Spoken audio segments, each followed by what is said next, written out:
Welcome viewers, welcome to crowns aesthetic solutions. మన క్రౌన్స్లో plastic surgery procedures జరుగుతుంటాయని మీకు తెలిసిన విషయమే కదా. అందులో ఎక్కువగా జరిగే procedures hair transplantation, gynaecomastia cases, breast augmentation and silicone implants. వీడియోని ఒక ఇంట్రెస్టింగ్ స్టోరీతో బిగించేస్తాను. ఒక ఆవిడ అపాయింట్మెంట్ తీసుకుని వాళ్ళ హస్బెండ్ని కూడా వెంట పెట్టుకొని మన క్లినిక్కి విజిట్ చేశారు. కన్సల్టేషన్ అయ్యాక వారు చెప్పింది ఏమిటంటే, సిలికాన్ ఇంప్లాంట్స్ కోసం వచ్చామండి, ప్రొసీజర్ ఎలా ఉంటుంది, ప్రైసెస్ ఎలా ఉంటాయని కనుక్కున్నారు. మా హస్బెండ్ బ్రెస్ట్ ఎక్కువగా ఉన్న ఆడవాళ్లను తదేకంగా ఇబ్బందికరంగా చూస్తూ ఉన్నారు. పక్కనున్న నాకు చాలా ఎబ్బెట్టుగా అనిపిస్తుంది. నేను ఎన్నిసార్లు చెప్పి చూసినా వారు అదే పని చేస్తున్నారు. ఇంకా చేసేదేమీ లేక సిలికాన్ ఇంప్లాంట్స్ కోసం వచ్చాను అన్నారు. సరే, మన ప్రొసీజర్ గురించి మాట్లాడుతుండగా ఆవిడ ఏం చెప్పారంటే, సిలికాన్ ఇంప్లాంట్స్ నాకు కాదండి, మా వారికి చేయండి. బాధగా ఉంది. I want to save my relationship, so please silicone ఇంప్లాంట్సే పెట్టండి మా వారికి. మ్యారేజ్కి ఒక గౌరవం లేకుండా చేస్తున్నారు అని ఎన్నిసార్లు చెప్పినా వారు అదే పని చేస్తున్నారు. తదేకంగా వాటినే చూస్తున్నారు కదా, మరి వారికే పెట్టేసేద్దాము అని అన్నారు ఆవిడ. ఇది వినడానికి జోక్గా ఉంది, కానీ ఆవిడ ఫ్రస్ట్రేషన్ ఆ రోజు చూడాలండి. It's really not a joke. ఆవిడ ఫ్రస్ట్రేషన్ ఆ రోజు చూడాలండి. They started fighting. క్లినిక్లోనే వాళ్ళు ఫైట్ చేయడం స్టార్ట్ చేశారు. ఆవిడ చాలా బాధపడ్డారు. సరే, ఆయన విషయం సెపరేట్గా కౌన్సిలింగ్ త్రూ డీల్ చేస్తున్నారు. హెవీ బ్రెస్ట్ ఉన్న ఆడవాళ్ళు పడే ఇబ్బందుల గురించి మనం ఎన్నో ఎపిసోడ్స్లో మాట్లాడుకున్నామండి. స్పైనల్ ఇష్యూస్ ఉంటాయి, నెక్ పెయిన్ ఉంటుంది, ముందుకు వాలిపోతూ ఉంటారు, నలుగురిలోకి బయటికి రాలేరు, స్పైన్ ఇష్యూస్ అవుతూ ఉంటాయి. అంతేకాకుండా చర్మం మడతల్లో స్వెట్ ఎక్కువ లాడ్జ్ అయ్యి ఫంగల్ ఇన్ఫెక్షన్స్ అవుతూ ఉంటాయి. ఈ ఫలానా ఆవిడ, ఆయన లాంటి వాళ్ళు అవేవి పట్టించుకోరు. వారి మాటతో మాత్రమే కాదు, వారి చూపుతో అలాంటి వాళ్ళు అసలు వాళ్ళ ఉనికితోనే ఎదురుగా ఉన్న వాళ్ళని ఇబ్బంది పెట్టేస్తూ ఉంటారు. అటువంటి చూపుల ముళ్ళులని తప్పించుకోవడానికి ఆడవాళ్ళు ఇంటికే పరిమితం అవుతూ ఉంటారు. మంచిగా ఉండడం అంటే బట్టతల లేకుండా తలంతా క్రాఫ్ట్తో ఉండడము, ముఖవర్చస్సు, ముక్కు మూతి సరిగ్గా ఉండడం మాత్రమే కాదండి. మన మాట, మన చూపు, మన ఉనికి ఎదుటివారికి ఇబ్బందికరంగా మారకూడదు. అలా చూసుకోవడమే మనల్ని మనం జాగ్రత్తగా ఎదుటివారికి మనం చూపులతో గుచ్చుతున్నామా, మాటలతో పొడుస్తున్నామా, మన ఉనికితో ఇబ్బంది పెడుతున్నామా అనేది పదే పదే ఆలోచించుకొని జాగ్రత్తగా ఆచి తూచి అడిగేసే వాళ్ళే జెంటిల్మెన్ అనబడతారు. చక్కగా టిప్టాప్గా రెడీ అయితే సరిపోదండి.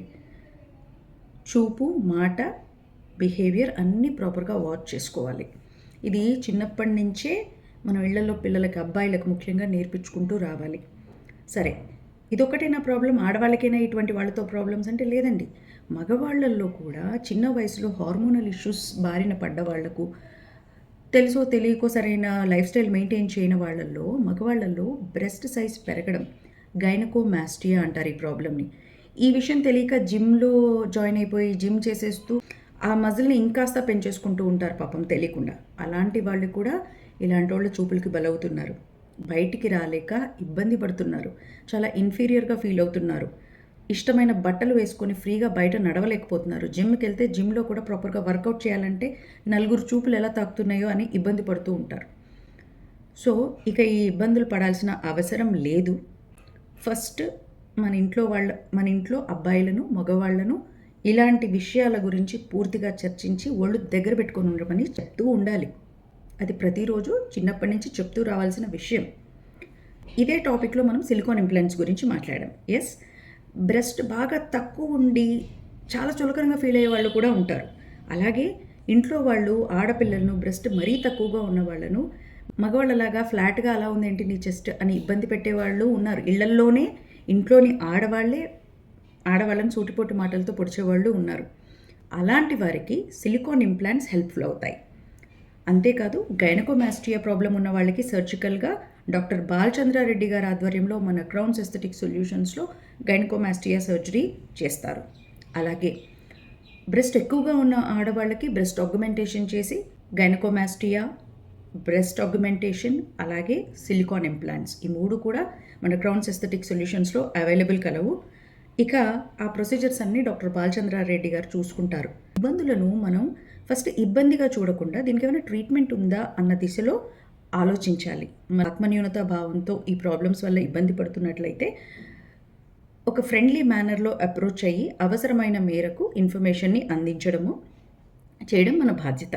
సో ఆ బాధ్యత నేను తీసుకుంటున్నాను. మీకు ఎవరికైనా ఇలాంటి ప్రాబ్లమ్స్ ఉంటే feel free to visit crowns aesthetic solutions and talk to me and get treated with doctor Balachandra Reddy గారు. సరే, తిట్టాల్సినోడిని తిట్టేసాము, ప్రాబ్లమ్స్కి సొల్యూషన్స్ చెప్పాను. అసలు ప్రాబ్లం రాకుండా ప్రివెంటివ్గా మనం ఏమైనా చేయొచ్చా అనేది కూడా మనం ఆలోచించాలి కదా. మరి ఏమైనా ఎక్కువ మాట్లాడేసామా ఏంటో తెలియదు, కానీ ప్రాబ్లం అయితే సివియర్ అండి. ఈ లైఫ్ స్టైల్లో వచ్చిన చేంజెస్ వల్లే ఈ కొత్త కొత్త ప్రాబ్లమ్స్ అన్నీ వస్తున్నాయండి. సెడెంటరీ లైఫ్ స్టైల్ అంటే కదలకుండా ఓ మూల కుదేసినట్టు కూర్చొనే ఉండడం రోజంతా.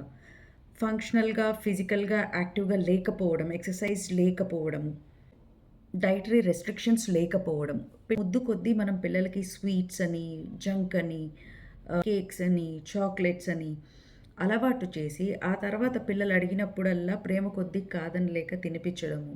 ముఖ్యంగా బ్రెడ్స్, బేకరీ ఇవన్నీ పిల్లలకి అలవాటు చేసేసి ఇదేదో మేము చాలా గొప్పగా ఖర్చు పెట్టేస్తున్నాం, పిల్లలకి నో అనకుండా అన్నీ కొనిస్తున్నామని అనుకుంటూ ఉంటారు చాలామంది. ఇవన్నీ కూడా రాబోయే రోజుల్లో వాళ్ళకు డయాబెటీస్ లేదా థైరాయిడ్ లేదా పీసీఓడి లేదా అన్నీ వచ్చే ఛాన్సెస్ని కలుగజేస్తున్నాయి. అబ్బాయిల్లో ఆడవాళ్ళ హార్మోన్లు పెరిగిపోవడాలు, అమ్మాయిల్లో మగవాళ్ళ హార్మోన్లు ఎక్కువ అయిపోవడాలు, ఆడవాళ్ళకి మీసాలు, గడ్డాలు, బట్టతలలు రావడాలు, మగవాళ్ళకి చిన్న ఏజ్లోనే బట్టతల, గడ్డం పెరక్కపోవడము అన్నీ కూడా తిండితోనే మొదలవుతాయి. సరే, తిండి గురించి తెలుసుకొని తిండిని జాగ్రత్త పరుస్తున్నామా అంటే, ఒక ఏజ్ వచ్చేసి ఫుడ్ గురించి తెలుసుకునే టైంకి స్క్రీన్ టైంని పెంచేసుకొని రాత్రుళ్ళు గుడ్లగూబల్లా మెలుకుండడాలు. సరే, నైట్ షిఫ్ట్స్ చేసేవాళ్ళంటే సరే వాళ్ళకి తప్పదు.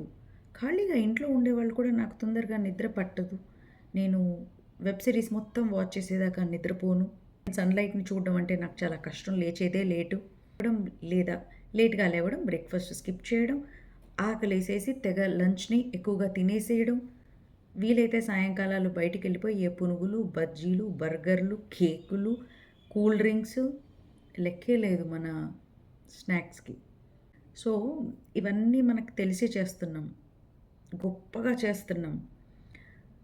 ఇప్పుడు మేము పలానా ఫంక్షన్ గొప్పగా చేశాము, పలానాది కాస్ట్లీది కొన్నాము, పలానాది ఎక్స్పెన్సివ్ గిఫ్ట్ ఇచ్చాము పిల్లలకి, ఇవే చూసుకుంటూ ఉంటారు. పిల్లలకి మంచి హెల్త్ని ఇస్తున్నామా అనేది కూడా మనం చూసుకోవాలి.